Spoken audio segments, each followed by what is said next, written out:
அப்புறம் யாரு ரவுடி பாக்குறியா 6 மாசம் கழிச்சு அப்படின்னா இதுவா ஒரு அரசியல்? இதையா அறிஞர் அண்ணாவும் காமராஜரும் கஷ்டப்பட்டு தமிழகத்துல எல்லாம் சரி செஞ்சு கொடுத்துட்டு போனாங்க. நீங்களாம் இப்படி பேசுறதுக்கு ரவுடித்தனம் பேசணும் பண்ணணும்னா அவங்களுக்கு எதுக்கு அரசியல்? அவர்களுக்கு உண்டான பாடம் தான். தாவேகாக்கு முதல்வர் பாடம் எடுத்திருக்காரு. 2 விஷயம். ஒன்று மெசேஜ் சொல்றாரு, இன்னொன்று தன்னோட தொண்டர்களுக்கு செய்தி சொல்றாரு. ஒரு சைடு அதிமுகவை உறவாடிக்கு எடுக்கிறதுக்கு ஒரு கூட்டணி, அதிமுகவை பிளவுபடுத்துறதுக்கு இவரோட ஃப்ரெண்டு யாரு, ஸ்டாலின் சாரோட ஃப்ரெண்டு ஓபிஎஸ். அப்புறமா மீறி ஒருவேளை திமுக எதிர்ப்பு ஓட்டு போயிடுச்சுன்னா அதை வாங்கி போறதுக்கு விஜய். அப்போ அவர் என்ன நினைப்பார், பார்க்க பரவாயில்லப்பா, ரூட்டு கிளியர்ப்பா. இன்றைய முதலமைச்சருக்கும் முன்னாள் முதலமைச்சருக்கும் தான் சண்டை. உங்கள் வாக்கு உதயசூரியனுக்கா, உங்கள் வாக்கு இரட்டை இலக்கா அப்படின்னு அந்த தோரணை வந்ததுக்கு அப்புறம் மிச்சம்லாம் பட்டு பட்டு பட்டு பட்டு பட்டுன்னு காலியாகும். இல்ல இன்னொரு விஷயத்தை கோட் பண்றாரு ஆதவர்ஜுனா. இப்ப எல்லாருமே கலைஞர் அவர் எம்எல்ஏ ஆயிடுவாரா? கோட்லாம் பண்றாரு, பேசுறாரு, எம்எல்ஏ ஆயிடுவார் அவரு. அதே மாதிரி இளைஞர்களை புரட்சி வெடிக்கும் வெற்றி வெடிக்கும் அப்படின்னாரு. அவங்க ஆல் டிக்கெட்டை வாங்கி பசங்களை படிக்க வச்சு நல்ல மார்க் எடுத்து வேலைக்கு அனுப்பலான்னு அப்பா அம்மா ட்ரை பண்ணிட்டு இருக்கும்போது இவர் என்ன பண்ணா, புரட்சி கிளர்ச்சி அப்படின்னு பேசுறாரு. புரட்சி அளவுக்கு இப்போ என்ன பிரச்சனை ஆகி போச்சு? உங்களுக்கு உண்மையிலே புரட்சி பண்ணணும்னா என்ன பண்ணணும்? எல்லாத்தையும் பண்ணிட்டு விசிகால இருந்தாலும் தன்னுடைய மொத்த பாசத்தையும் அன்பையும் திமுக கிட்ட காட்டிட்டு லாட்டரி மாதிரி விஷயங்களுக்கு அன்னைக்கும் பெருசா எதுவும் பேசாம அமைதியா இருந்துட்டு அதுக்கெல்லாம் பாவ மன்னிப்பு கேட்கிறாரு. எதுக்கு பாவ மன்னிப்பு? சர்ச்சில் போய் கேளுங்க. வந்த உடனே முதலமைச்சர்னா அது எனக்கு புரியல. ஒரு தேர்தல் கூட சந்திக்கல. தேர்தல்னா என்னன்னு தெரியாது. தேர்தல் என்ன தப்பு நடக்கும், என்ன நல்லது நடக்கும், மக்கள் கிட்ட எப்படி ஓட்டு கேட்கும், மக்கள் கிட்ட என்ன கொள்கை, என்ன சித்தாந்தம், எதுவுமே இல்லை. எத்தவன சிஎம் அப்படின்னா எனக்கு என்னன்னா 26 வரைக்கும் போகிறதுக்கான வேலைகளை இவங்க அடுத்த 6 மாசத்துல சரியா பண்ணுவாங்களா? யார் போகிறதுக்கு? தாவேகாவினர். ரஜினி சார் மாதிரி எப்படி திருப்பி பின்னாடி கட்சியை கழிச்சுட்டு ஓடிடுவாரு அந்த மனசுல வச்சுட்டு கேக்குறீங்களா? இல்ல சார், இது இந்த 6 மாசமாவது ஆக்டிவா அரசியல்ல ஈடுபடுவாங்க. ஆக்டிவா ட்விட்டர்ல இருப்போம், ட்விட்டர்ல ட்வீட் போடுவோம், கருத்து சொல்லுவோம். ஆதவர்ஜுன் இருக்கார்ல,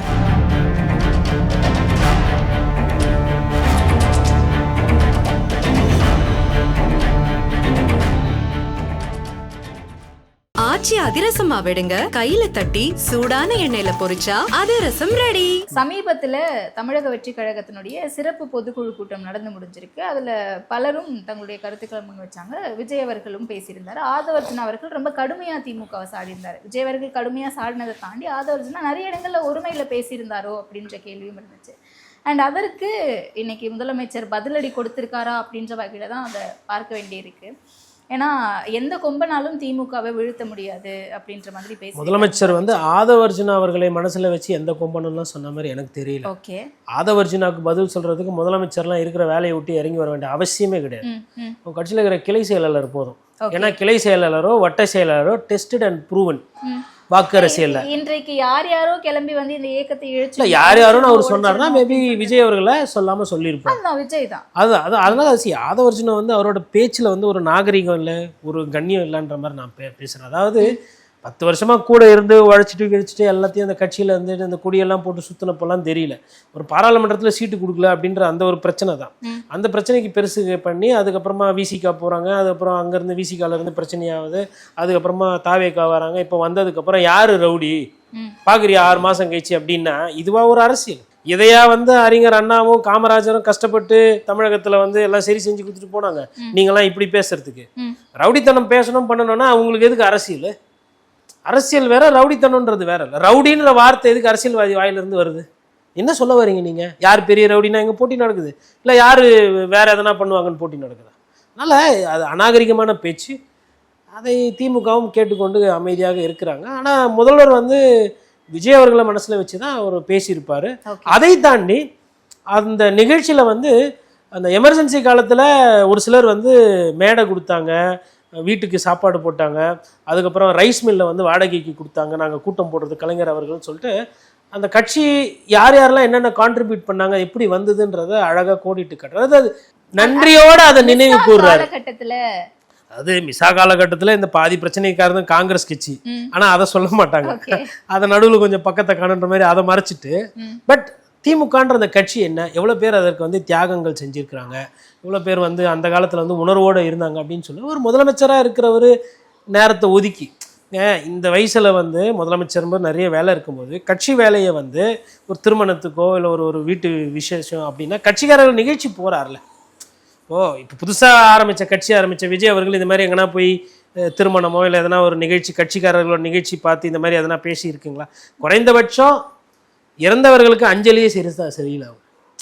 அவங்க இப்போ 41 பேர் தாவேக்கா ஆதரவாளர்கள் இறந்து போனாங்க. அவர்களோட சொந்தங்கள், நம்மளோட சொந்தங்கள், அவர்களுக்கு வந்து ஒரு ஒரு ஒரு என்ன சொல்கிறது, ஒரு ஒரு முக்கியத்துவமோ இல்லை ஒரு 20 லட்ச ரூபா பணம் கொடுத்தீங்க, ரைட், அதெல்லாம் ரைட். இன்னும் அந்த உணர்வு என்பது இருக்கணும். இதெல்லாம் கொஞ்சம் பார்க்கணும். விஜய் அவர்கள் வந்து இப்போ ஸ்டாலின் எதுக்கு அதெல்லாம் ரீகால் பண்ணுறாரு, எல்லாரையும் போய் பார்க்குறாரு, சந்திக்கிறாரு அப்படின்ற போது அவர்களுக்கு உண்டான பாடம் தான். தாவேக்காவுக்கு முதல்வர் வந்து பாடம் எடுத்திருக்காரு, எந்த கொம்பனாலையும் வந்து பண்ணுறாரு. 2 விஷயம், ஒன்று மெசேஜ் சொல்கிறாரு, இன்னொன்று தன்னோட தொண்டர்களுக்கு செய்தி சொல்கிறார். நீங்களாம் ஒன்றும் பயப்பட வேணாம், சிரிச்சுக்கிட்டே பேசுகிறார். அவருக்கு என்ன, ஒரு சைடு அதிமுகவை உறவாடிக்கு எடுக்கிறதுக்கு ஒரு கூட்டணி, அதிமுகவை பிளவுபடுத்துறதுக்கு இவரோட ஃப்ரெண்டு யாரு, ஸ்டாலின் சாரோட ஃப்ரெண்டு OPS வீட்டுக்கு போய் பார்க்குறாருல, நட்பு பாராட்டுறல, அது மாதிரி. அப்புறமா மீறி ஒருவேளை திமுக எதிர்ப்பு ஓட்டு போயிடுச்சுன்னா அதை வாங்கின்னு போகிறதுக்கு விஜய். அப்போ அவர் என்ன நினைப்பார், பார்க்க பரவாயில்லப்பா, ரூட்டு கிளியர்ப்பா, ஒன்றும் பிரச்சனை இல்லை அப்படின்ற மாதிரி அவர் அந்த நிலையிலேருந்து பண்ணுறாரு. எடப்பாடி பழனிசாமி என்ன நினைக்கிறாரு, ஆனது ஆகிப்போச்சு, நல்லதோ கெட்டதோ நானே பார்த்துக்கிறேன், போ, நானாச்சு, ரெட்டலையாச்சு, என் தொண்டனாச்சு, நாங்கள் 3 பேர், நான் உழைக்க தயார், நான் சுத்த தயார், நான் போய் மக்கள்கிட்ட போய் கேட்குறேன், தொண்டங்கிட்ட போய் கேட்குறேன், எனக்கு என்ன நான் வந்து புதுசு எல்லாரும் இருக்கக்கூடாதா அப்படின்னு அந்த ஒரு நிலைப்பாடு அவர் எடுக்கிறாருன்னா, களம் வந்து திருப்பியும் வந்து 2 பேருக்கு நடுவில் தான். 2 இன்றைய முதலமைச்சருக்கும் முன்னாள் முதலமைச்சருக்கும் தான் சண்டை. மற்றவர்கள்லாம் வேட்பாளர் பட்டியல், வேட்பாளர் அறிவிப்பு, உங்கள் வாக்கு உதயசூரியனுக்கா, உங்கள் வாக்கு இரட்டை இலைக்கா அப்படின்னு அந்த தோரணம் வந்ததுக்கு அப்புறம் மிச்சம்லாம் பட்டு பட்டு பட்டு பட்டு பட்டுன்னு காலியாகும். இது நடக்குதா இல்லையான்னு பாருங்க. இல்ல, இன்னொரு விஷயத்தை கோட் பண்றாரு ஆதவர்ஜுனா. இப்ப எல்லாருமே வந்து கலைஞர், அவர் எம்எல்ஏ ஆயிடுவாரா, கோட்லாம் பண்றாரு, பேசுறாரு, எம்எல்ஏ ஆயிடுவார் அவரு. இல்ல, கலைஞர் கைதின் போது ஸ்டாலின் அவர்கள் ஓடிட்டாரு அப்படிங்கறத அதை எப்ப சொல்லிருக்கணும்னா, ஒரு 10 வருஷத்துக்கு முன்னாடி சொல்லியிருந்தா மேபி இளைஞர்களுக்கு ஓ அப்படியா ஓடினாரா இல்லையா அப்படின்றத பதில் சொல்லியிருப்பாங்க. அதெல்லாம் காலம் கடந்த பேச்சுங்க. நான் என்ன சொல்றேன்னா, அமைச்சர் எதனா ஊழல் பண்ணியிருந்தாங்கன்னா ஊழல் கோர்ட்ல கேஸை போடுங்க, ஊழல் குற்றச்சாட்டுக்கு இது பண்ணுங்க, பிரச்சாரம் பண்ணுங்க. அதை விட்டு அவரு சரி, எந்த மகனும் வந்து கைதாகும் போதெல்லாம் எனக்கு தெரியாத ஒரு விஷயத்த அடிப்படை நாகரீகம் கருதி நான் இப்போ பேசுகிறேன். ஓடி இருக்கிறதுக்கு வாய்ப்பு பெருசாக இருக்காதுன்றது நான் புரிஞ்சுக்கிறேன். நீங்கள் யோசிச்சு பாருங்க, ஒரு தகப்பனாருக்கு ஒரு பிரச்சனை, ஒரு ஓடுறது ஒரு பிள்ளையா, அப்படி ஒரு பிள்ளை இருக்குமே, ஆனால் அழகிரி அவரை விட்டுருப்பாரா? அழகிரி அதை பற்றி பேசியிருப்பார்ல. இவங்க 2 பேருக்கும் எவ்வளோ குடுமி பிடி சண்டை வந்து நாட்டு மக்கள் தெரியல. அப்போது அவங்க வந்து ஒரு அவங்க வந்து குடும்ப அரசியல் பண்ணுறாங்கன்றதுக்கோசரம் பிரச்சனை இருக்கும்போது ஓடுனாங்கன்னு பேசுறதுலாம் எனக்கு தெரியாது. மேபி மூத்த பத்திரிகையாளர் ஷாமண்ணன், மணியண்ணன் அவங்களுக்குலாம் தெரிஞ்சிருக்கு, அந்த விஷயங்கள் எனக்கு தெரியாது. அதனால ஆதவர்ஜுனோ பேசுறதையும் நான் சீரியஸாக எடுத்துக்கிறது இல்லை. ஏன்னா அது வந்து ஏதோ வந்து திருமண கூட்டத்தில் டீ கடையில் நின்று பேசுகிற மாதிரி தான் அவர் பேசுகிறாரு. தொட்டுப்பார் கிட்டுப்பாருன்றாரு. நான் இதை முன்னாடியே பதிவு பண்ணியிருப்பேன். முதலமைச்சர் தவறு பண்ணுறாரு, அன்றைக்கே தூக்கி இருக்கணும். கரூர்லேருந்து எப்போ பெரம்பூர் காட்டி பிச்சுக்கிட்டு ஒலிம்பிக்ஸில் ஓடி வர மாதிரி ஓடி வந்தாங்களோ அன்றைக்கே அரெஸ்ட் பண்ணியிருக்கணும் அப்படின்ற மாதிரி சொல்லியிருந்தேன். அதே மாதிரி இளைஞர்களை வந்து புரட்சி வெடிக்கும் எச்சி வெடிக்கும் அப்படின்னாரு. அவங்கவுங்க ஆல் டிக்கெட்டை வாங்கி பசங்களை படிக்க வச்சு நல்ல மார்க் எடுத்து வேலைக்கு அனுப்பலான்னு அப்பா அம்மா ட்ரை பண்ணிட்டு இருக்கும்போது இவர் என்ன பண்ணால் புரட்சி கிளர்ச்சி அப்படின்னு பேசிட்டாரு. புரட்சி அளவுக்கு இப்போ என்ன பிரச்சனை ஆகி போச்சு? உங்களுக்கு உண்மையிலே புரட்சி பண்ணணும்னா என்ன பண்ணணும்? தெருவா போய் பிரச்சாரம் பண்ணி இப்போ பொதுமக்களை சந்திச்சு இந்த ஆட்சி சரியில்லை, நீங்கள் எங்களுக்கு ஓட்டு போடுங்க அப்படின்னு சொல்லி தேர்தல் ஜெயிக்கணும். அதுதானே ஜனநாயக நாடு தானே இது. அதை விட்டுட்டு புரட்சி கிளர்ச்சின்றீங்க, அது காவல்துறை மீது தான் சொல்லணும். இந்த மாதிரி பேசுபவர்கள் எல்லாம் விட்டுறாங்க. அப்போ அது ஒன்றும் சொல்றதுக்கு இல்லை. இல்லை, முதலமைச்சர் வந்து தன்னுடைய மகனை தான் முன்னிறுத்தணும்னு நினைக்கிறாரு. அதற்கான போட்டியா தாவேக்கா வந்துட போது, விஜய் வந்துட போறாருன்றதுக்காக தான் தாவேக்கா மேல இவ்வளோ அவதூறுகளை வந்து பரப்புறாங்க. அதிமுகவை அவங்க பெருசா புதுசா எதனா பேசினா பரவாயில்ல. அவர் என்ன பதவியில் இருக்கிறாரு இன்னைக்கு? தேர்தல் பிரச்சாரம் இல்ல, அவரு இல்ல, உதயநிதி ஸ்டாலின் என்ன பதவியில்? அப்புறம் முதலமைச்சருக்கு அடுத்த பதவி அது துணை முதலமைச்சர். அவங்க அவர் ஆளாக்கி உருவாக்கி ரொம்ப வருஷம் ஆச்சு. இவர் கூட இருந்தார் பாருங்க, அப்பவே இளைய தளபதி இவர் தான் நமக்கு அடுத்த தலைவர் என்றெல்லாம் தீர்மானம் போட்டு இளைஞரணியில தூக்கி தலைமையில வச்சுக்கினாங்க. அன்னைக்கெல்லாம் கூட இருந்து அந்த விழாக்கெல்லாம் செலவு பண்ணி சிறப்பு பண்ணிட்டு எல்லாத்தையும் பண்ணிட்டு விசிகால இருந்தாலும் தன்னுடைய மொத்த பாசத்தையும் அன்பையும் திமுக கிட்ட காட்டிட்டு எல்லாத்தையும் 5-3 அடுக்கா பண்ணி கொடுத்துட்டு லாட்டரி மாதிரி விஷயங்களுக்கு அன்னைக்கும் வந்து பெருசா எதுவும் பேசாம அமைதியா இருந்துட்டு இப்போது வந்து பேசிக்கிறார். அதுக்கெல்லாம் பாவ மன்னிப்பு கேட்கிறாரு. எதுக்கு பாவ மன்னிப்பு? சர்ச்சில் போய் கேளுங்க. வேலை பார்த்ததுக்காக பாவ மன்னிப்புன்றது தேவன் கொடுக்கறது, ஃபாதர் கொடுக்கறது. பொதுமக்கள் பாவ மன்னிப்புலாம் பொதுமக்கள் 2 விஷயம். ஒன்று மன்னிப்பாங்க, ஆனால் மறக்க மாட்டாங்க. இப்போது 41 பேர் இறந்தாங்க இல்லைங்களா? உங்களை மன்னிப்பாங்க மக்கள். நான் அதுக்குள்ளே போகல. ஆனால் மறப்பாங்களா? வந்த தொண்டனுக்கு 1/2 பாட்டில் தண்ணி வைக்க முடியல உங்களால். அதுதான் உங்கள் கட்சியோட நிலைமை. அதை சரி செஞ்சுட்டு அதுக்கப்புறம் இன்னொன்று, உதயநிதி ஸ்டாலின் அவர்களை விமர்சனம் பண்ணுறதுக்கு விஜய்க்கு தகுதி இருக்குது, ஆனால் ஆதவர்ஜனுக்கு கிடையாது. ஏன்னா அங்கேருந்து வளர்த்து விட்டது கூட இருந்ததெல்லாம் இவர் தான். இளைஞர் பட்டாளம் அது இதுன்னெலாம். இப்போ இன்னைக்கு சூழல் கெட்டுற மாதிரி மாறிடுது. அதாவது செங்கோட்டையன் பேசுகிறதோ ஆதவர்ஜனை பேசுறது சூழ்நிலை கேட்டார் போல் பேச்சு. மற்றபடி அதில் அகெயின் மக்கள் சார்ந்த அரசியலோ அறம் சார்ந்த அரசியல் இல்லை என்பது என் புரிதல்.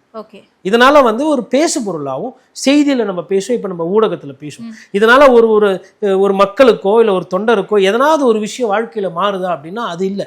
நான் பேச விரும்புவது நான் எதை நான் பார்க்குறேன்னா அந்த மாதிரி அரசியலை தான் நான் பார்க்குறேன். இது சும்மா வார்த்தை விளையாட்டு அரசியல், மேம்போக்கான அரசியல் இல்ல. போட்டி அப்ப அப்படி கட்டமைக்கப்படுறதுக்கான வாய்ப்புகள் இருக்கா? உதயநிதி ஸ்டாலின் வெர்சஸ் விஜய் அப்படி இல்ல, அது அப்படி வரும். சில வருடங்கள் கழித்து அது வரும். இப்போ ஆனா இந்த தேர்தல்ல வராது. இந்த தேர்தலில் வாய்ப்பே கிடையாது. இந்த தேர்தல் வந்து இரட்டை இலை வெர்சஸ் சூரியன், அதற்கு உண்டான தேர்தல் தான். இல்லை முதல்வர் ஸ்டாலின் அவர்களுக்கும் எடப்பாடி பழனிசாமி அவர்கள், நான் வந்து எதுவும் இல்லாததை சொல்ல, அவங்க வந்து ஆளுகின்ற கட்சி, இவங்க எதிர்கட்சி, 66 சட்டமன்ற உறுப்பினர் வச்சிருக்காங்க. எண்ணிக்கை அடிப்படையில் அப்படி தானே இருக்கு. ஒரு கட்சி எப்படிங்க 66 எம்எல்ஏ வச்சிருக்கிற கட்சி உடனே காணாம போயிடும், தாவேக்கா எதிரில் வந்துடும், இதெல்லாம் எனக்கு நம்புற மாதிரியா இருக்குது. முதலமைச்சர் ஆயிடுவாருன்றாங்க யாரு? விஜய் சாரு. நம்ம அப்போ கேட்குறோம், சரி முதலமைச்சர் ஆகணும்னா 118 சீட்டு ஜெயிக்கணுமே, 118 சீட்டு ஜெயிக்கக்கூடிய தொகுதிகள் எது, வேட்பாளர் இருக்கிறாங்களா, பூத்தில் ஆள் இருக்கிறாங்களான்னு கேட்டால் அதெல்லாம் இல்லை, வெயிட் அண்ட் சீன்றாங்க. இப்போ நான் வந்து ஒரு எனக்கு முன்னாடி என்னென்ன பாடங்கள், முன்னாடி என்னென்ன தேர்தல் எப்படி நடந்தது, அதுக்கு முன்னாடி இருந்த மூத்தவர்கள்கிட்ட நான் கேட்டு ஒவ்வொன்றா தெரிஞ்சுக்கிறேன். நானும் போய் மக்கள் எல்லாம் போய் பார்க்குறோம், சந்திக்கிறோம். அப்போ வெறும் இந்த கட்டமைப்பை வைத்து இளைஞர்கள் கூட்டம் வருதுன்னு சொல்லிட்டு ஒருத்தர் முதலமைச்சரே ஆயிட முடியும்னா இது எப்படி தெரியல எனக்கு. தேர்தலில் நிறைய விஷயம் இருக்கு. ஒருத்தர் எல்கேஜி யூகேஜி படிக்கும் போதே மருத்துவர் ஆயிடுவேன், நான் ஃபர்ஸ்ட் ஸ்டாண்டர்ட் வரும்போதே ஐஏஎஸ் ஆயிடுவேன், நான் செஸ் போர்டை எடுத்த உடனே கிராண்ட் மாஸ்டர் ஆயிடுவேன், நான் காரை எடுத்த உடனே 110 ஓட்டுவேன், நான் லாரியை வந்து கார் ஓட்டினதுனால லாரியை வந்து அப்படியே ரிவர்ஸ்லேயே 1 கிலோமீட்டர் ஓடுவேன்னு யாருன்னா ஒருத்தர் சொன்னால் நீங்கள் சந்தேகப்படுவீங்களா, பட மாட்டீங்களா? இதுதானே யதார்த்தம். ஆனால் அரசியல்னு வரும்போது வந்து உடனே வந்துட்ட உடனே முதலமைச்சர் ஆகிடுவேன், மக்களை கூட போய் சந்திக்க மாட்டேன், எங்கேயுமே போய் பார்க்க மாட்டேன், போனால் கூட்டம் வருது அப்படின்ற அந்த அரசியலை ஒன்று எப்படி ஏற்றுக்க முடியும்? வேற தொழில். இப்போ நீங்கள் வந்து ஒரு பல் மருத்துவருங்க, நீங்கள் படிக்கிறீங்க, ஃபர்ஸ்ட் இயர் படிக்கும் போதாவா பேஷண்ட்டை கூட்டிட்டு வந்து விட்டு சர்ஜரி பண்ண சொல்கிறாங்க. 2 வருஷம் 3 வருஷம் 4 பிடிஎஸ் முடிஞ்சதுக்கப்புறம் தானே பல்ல காட்டுறாங்க. அது மாதிரி தானே அரசியலும்.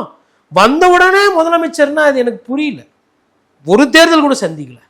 தேர்தல்னா என்னன்னு தெரியாது. தேர்தல் வேலை என்ன, தேர்தல் என்ன தப்பு நடக்கும், என்ன நல்லது நடக்கும், மக்கள்கிட்ட எப்படி ஓட்டு கேட்கணும், மக்கள் எப்படி புரிஞ்சுக்குவாங்க, மக்கள்கிட்ட என்ன கொள்கை, என்ன சித்தாந்தம், எதுவுமே இல்லை. எத்தவொன்னே சிஎம் அப்படின்னா அது மாதிரி அரசியலில் நிறைய பேர் பரப்பிட்டு பேசிட்டு இருக்காங்க. அவர்கள் 2026 பார்ப்போம் முதலமைச்சரா விஜய் ஆவறாரா இல்லையான்றது. நம்மளும் பேச போறோம், அவங்களும் பேச போறாங்க. எனக்கு என்னன்னா 26 வரைக்கும் போகிறதுக்கான வேலைகளை இவங்க அடுத்த 6 மாசத்துல சரியா பண்ணுவாங்களா? யார் போகிறதுக்கு? தாவேகாவினர் தான். இல்ல அதெல்லாம் போவாங்க. ஒரு கட்சி ஆரம்பிச்சுட்டாங்க, அதெல்லாம் வந்து இருப்பாங்க, கொள்ளுவாங்க. நல்லா நீங்க ரஜினி சார் மாதிரி எப்படி திருப்பி பின்னாடி கட்சியை கழிச்சிட்டு ஓடிடுவாரு அந்த மனசுல வச்சுட்டு கேக்குறீங்களா? இல்ல சார், இது இந்த 6 மாசமாவது ஆக்டிவா அரசியல்ல ஈடுபடுவாங்களா? ஆக்டிவா ட்விட்டர்ல இருப்போம், ட்விட்டர்ல ட்வீட் போடுவோம், கருத்து சொல்லுவோம். ஆதவர்ஜுன் இருக்கார்ல, 15 நாளைக்கு ஒரு வாட்டி இந்த ஒரு சவுண்டோட பேசுவார் ஐபிசியில், கேட்டால் நாங்கள் கருத்து சொன்னோன்னுவாங்க. நீங்கள் கேட்குற அந்த மக்கள் அரசியல்லாம் அவங்ககிட்ட எதிர்பார்க்காது. விவசாய நெல் பிரச்சனை போய் பார்க்க மாட்டேன், மாணவர்களுக்கு பாலியல் சீண்டல், அதுவும் வந்து ஒரு குறைந்தபட்சம் ஒரு மகளிர் எண்ணை வச்சு போராட்டம் கூட பண்ண மாட்டோம். எல்லாம் ஒரு அந்த பேசுகிறதோட சரி. அவரோட அதாவதுங்க ஒரு வகையில் விஜய் வந்து திமுக ரொம்ப எதிர்க்கக்கூடாது. காரணம் என்னென்னா விஜய் அவர்கள் வந்து திமுகவுக்கு உதவி செய்கிறார். 3ஆவதாக நின்று அதிமுகவுக்கு போகிற ஓட்டை நம்ம விஜய் எடுத்துட்டாருன்னா 2 பேர் பிரிக்கிறாங்கன்னு வச்சுக்கோங்களேன். அது திமுகவுக்கு உதவியாக இருக்குன்ற மாதிரி ஒரு பேசு பொருள் இருக்குது. அது ஓரளவுக்கு லாஜிக்கும் கூட. அப்படி பார்க்கும்போது விஜய் வந்து ரொம்ப திமுக விமர்சனம் பண்ணாமல் சூப்பர், நல்லா வருவீங்க, முதலமைச்சர் நீங்கள் தான், நல்ல என்ன கூட்டம் அப்படின்னு சொல்லிட்டு இப்படியே எடுத்துன்னு போயிட்டு கடைசியில் நிற்க வச்சுட்டு இந்த பிரசாந்த் கிஷோருக்கு கட்சியில் சேர்ந்தாங்க பாருங்கள். போலிங் அன்றைக்கே 4 பேர் போயிட்டு ரூலிங் பார்ட்டியில் சேர்ந்துருவாங்க. அந்த மாதிரி ஒரு 10-15 வேட்பாளரோ அது என்னென்ன ஆகுமோ தெரியாது. அப்போ உக்காந்துக்கிட்டு அதான் நமக்கு வேண்டியது என்ன அது மாதிரி. அதனால் கொஞ்சம் புத்தி கூர்மையாக இருந்தால் தாவேக்காவை எல்லாரும் தவிர்ப்பது நல்லது. அதிமுக கூட இதுக்கப்புறம் அழைப்பெல்லாம் விடுக்கக்கூடாது. ஒருவேளை இப்படி நடக்குது, தாவேக்கா வந்து எதிர்பார்த்த அளவுக்கு ஓட்டுவாங்களா, ஆனால் திமுகவில் அடிப்படை ஓட்டு இல்லை விசிகா ஓட்டு காங்கிரஸ் ஓட்டை விஜய் பிரிச்சிடுறாருன்னு வச்சுக்கோங்களேன், கூட்டணி அங்கே வீக் ஆகும். அப்போ ஒருவேளை அதிமுக நிறைய இடத்துல வந்துட்டு ரெட்டலையே போடுதுன்னு வச்சுக்கோங்களேன், சின்னம் டு சின்னம் வரும்போது ரெட்டலை என்ற சின்னம் ஓரளவுக்கு தாக்கு பிடிக்கும், குறிப்பாக கிராமங்கள் விவசாய நிலத்தில். அந்த மாதிரி இருக்கும்போது மேபி இது எல்லாமே வந்து கர்ணம் தப்பனா மரணம் தான் தேர்தல். ஏன்னா 3லேருந்து 4.5% தான் வித்தியாசம் வெற்றி தோல்வியை தீர்மானிக்க போகிறது. 3லேருந்து 4.5% தான். இந்த 3லேருந்து 4.5% எப்படி பேன் அவுட் ஆகும் நீங்கள் தொகுதிக்கு தொகுதி தெரியாது. அது அந்த இடத்துல நிற்கக்கூடிய வேட்பாளருக்கு செல்வாக்கு இருக்குன்னு வச்சுக்கோங்க, அந்த வேட்பாளர் முடிவு பண்ணுவாங்க. அது மாதிரி கூட ஆகலாம். உதாரணத்துக்கு நான் இப்போ சொல்கிறேன், மதுரையில் விஜய் அவர்களோட வேட்பாளருக்கு தொகுதி எங்கே இருக்கு? ஓகே, மதுரை மத்தி உங்களுக்கு வந்து பிடிஆர் பழனிவேல் தியாகராஜன் செல்வாக்கு இருக்கு. அதுக்கப்புறமா வந்து திருப்பரங்குன்றம் வந்து நீங்கள் ராஜன் செல்லப்பா, ஆர்பி உதயகுமார், செல்லூர் ராஜு, அப்புறம் சோழவந்தானில் திமுகன்னு நினைக்கிறேன். அதுக்கப்புறமா வந்து உங்களுக்கு மூர்த்தி இருக்கார். மூர்த்திலாம் வந்து 40,000-45,000 ஓட்டில் ஜெயிக்கிறார், ஸ்ட்ராங்காக இருக்கிறாங்க. அப்போ இப்படி போகும்போது அப்புறம் ஆண்டிப்பட்டி உசிலம்பட்டியில் ரெட்டலை அதுதான் அங்கே பேசும் அந்த சின்னம். எங்கே இருக்குது உங்களுக்கு தொகுதி போய் நிற்க? சரி, அடுத்து இங்கே வருவோம், திண்டுக்கல் பக்கத்துலையே. திண்டுக்கல்ல நத்த விஸ்வநாதன், நான் எப்பயே சொல்கிறேன், திருப்பி ஜெயிக்க போகிறாருன்னா ஆமாம் ஜெயிப்பார். ஒட்டஞ்சத்திரத்தில் அமைச்சர் சக்கரபாணி ஜெயிப்பாருன்னா ஜெயிப்பார். செந்தில் கொஞ்சம் போராடி பழனி ஜெயிப்பார். நத்தா விஸ்வநாதன் ஜெயிப்பார். திண்டுக்கல் சீனிவாசன் ஜெயிப்பாரா? அங்கே இங்கே எதையோ பிரச்சாரம் பண்ணி கடைசி தேர்தல் தயவு செய்து போடாதீங்க அப்படின்னு சொல்லிட்டு துரைமுருகன் சார் ஸ்டைலில் அவரும் பிரச்சாரம் பண்ணி ஜெயிப்பார். இப்போ மிச்சம் எத்தனை இடம் இருக்குது? ஒன்று நிலக்கோட்டை, அது அதிமுக கொஞ்சம், இது இன்னும் ஒரே ஒரு தொகுதி தான் வெளில இருக்குது. இங்கே வந்து முதல்வர் தான் போய் பிரச்சாரம் பண்ணோம், எதிர்கட்சி தலைவர் தான் பிரச்சனை பண்ண, அவங்களே லோக்கலில் ஒரு அண்டர்ஸ்டாண்டிங் ஒரு வாக்கு பேச வச்சிருக்கிறாங்க. இப்போ இதில் விஜய் வேட்பாளர் நாமினேஷன் வாங்கி அவருக்கு சின்ன ஒதுக்கி வீடு வீடாக போய் பிரச்சாரம் பண்ணி விஜய் சார் அங்கே போய் செலவு பண்ணி முடிஞ்சிடும் தேர்தல். இதனால தான் சொல்கிறது, மக்களை போய் சந்திக்கிற வேலையை சீக்கிரம் பண்ணணும். அவர்களுக்கு வந்துங்க தெரியாது, நிறைய பேர் மிஸ்கைடு பண்ணுறாங்க. இல்லை, இந்த வாட்டி எனக்கு தெரிஞ்சு தாவேக்க தனியாக நிற்கிறது தான் நல்லது, மற்ற கட்சிகளுக்கு நல்லது. ஓகே. ஏன்னா நல்லா நினைவு இருக்கு எனக்கு, 2021 தேர்தலில் கருப்பு சிகப்பு சைக்கிளில் தான் போய் வாக்களிச்சாரு. டிஎம்கேவுக்கு தான் வாக்களிக்க சொல்றாரோ சிம்பாலிக்கா, அதான் பூரா தப்பே இவர் பண்ணி விட்டுட்டு அப்புறம் இப்போ வந்துட்டு சொன்னா என்ன அர்த்தம்? அதாவது நான் அது பாருங்க, ஒண்ணு சொல்றேன், நான் முன்னாடியில இருந்து இதை பேசிட்டு இருக்கேன். கரூர் சம்பவத்துக்கு முன்னாடியே நான் தாவேக்காவை பற்றி ஒன்று சொன்னேன். இவங்களுக்கு கூட்டத்தை கையாள தெரியல, இது ஒரு அரசியல் கட்சியாக மாறல, இது ஒரு ரசிகர் கூட்டமாக தான் இருக்குது, இது தொண்டர்களாக மாறலன்ற அந்த கருத்தை நான் அன்றைக்குமே பதிவு பண்ணேன். அதே மாதிரி இன்னொரு விஷயத்த நான் பதிவு பண்ணேன், ஒருவேளை தாவேக்கா அதிமுக கூட்டணி வந்ததுன்னா அந்த கூட்டணி வெற்றி கூட்டணி, அது 200 சட்டமன்ற தொகுதி கிட்டத்தட்ட கைப்பற்றுவாங்கன்றதே நான் சொன்னேன். இப்போ எதுக்குற இதெல்லாம் சொல்கிறேன்னா, ஒருவேளை இதெல்லாம் இதுதான் கல சூழ்நிலை மாதிரி என் கண்ணுக்கு தெரியுது. என்ன நான் நினைக்கிறது தப்பாக இருக்கலாம், இல்லை நான் சிந்திக்கிறது தப்பாக இருக்கலாம், இல்லை நான் மக்கள்கிட்ட கேட்டது அவங்க சொல்கிறத நம்ம திருப்பி சொல்கிறது அது தப்பாக போகலாம், ஓகேங்களா? ஆனால் ஒரு யதார்த்த நிலையிலிருந்து பார்க்கும்போது என்னென்ன சூழ்நிலை. ஆனால் தாவேக்கா தனித்தே நின்று முதலமைச்சர் ஆயிடுவாங்க அப்படின்னு சொல்கிற அந்த இது இருக்கு பாருங்க, அது எந்த லாஜிக்லேயும் வரல, எனக்கு தெரிஞ்சு வரல. தாவேக்காவால் அதிமுகவை தோக்கடிக்க முடியும், தாவேக்காவால் திமுகவை தோக்கடிக்க முடியும். ஆனால் தாவேக்கா ஜெயிக்கிறதுக்கு இந்த தேர்தலில் வாய்ப்பு இருக்குன்னு கேட்டால் இல்லை. ஆனால் அவங்க நம்புகிறாங்க, அவங்களோட நம்பிக்கை, நம்மளோட எண்ணோட்டம் எது ஜெயிக்குதுன்றது அப்படின்றது மக்கள் தான் முடிவு செய்வாங்க. ஓகே. அண்ட் முதலமைச்சர் வேட்பாளரா விஜய் அவர்கள் இருக்க வரைக்கும் தாவேக்கா தனித்து நிற்கும் அப்படிங்கறத புரிஞ்சுக்கணுமா? அவர் ஒரு நிலையான ஒரு பதில் சொல்ற மாதிரி தெரியலங்க. அவர் இதை அவருக்கு இருக்கிற இந்த டிமாண்டை அவர் என்ஜாய் பண்றாரு. அவரை பத்தி 4 பேர் பேசுறாங்க அப்படி இப்படின்னு பேசுறத, அதாவது என்னமோ ஒன்று சொல்லுவாங்க, எரியறதை நிறுத்திட்டா கொதிக்கிறது தானா அடங்கிடுவாங்க. அந்த மாதிரி இவங்க போயிட்டு தை பிறந்தால் வழி பிறக்கும், அதுக்கப்புறம் இது பிறக்கும் அது பிறக்கும் அப்படின்னு சொல்லிட்டு ஒரிஜினல் ஓனர் மக்கள் அங்கே போய் ஓட்டை கேளுங்க, அங்கே போய் பிரச்சாரம் பண்ணால் அதை விட்டுருது. எதனா இந்த மாதிரி பத்திரிகையாளர் சந்திப்பில் விஜய், நம்மளும் சும்மா இருக்க மாட்டோம், போனோன்னா என்ன பண்ணுவோம், மைக் எடுத்துன்னு போய் விஜய் சார் பற்றி தான் கேட்போம். அவங்களும் அதை பற்றி பேசிட்டு இப்படி தான் போகும் பொழுது இப்போ மக்களை போய் யாரும் சந்திக்கிற மாதிரி தெரில. புரியுது. ஸோ அப்போ வெயிட் பண்ணி நடக்கும் அப்படிங்கிறத பார்ப்போம். நேரத்திற்கு ரொம்ப நன்றி சார். நன்றி.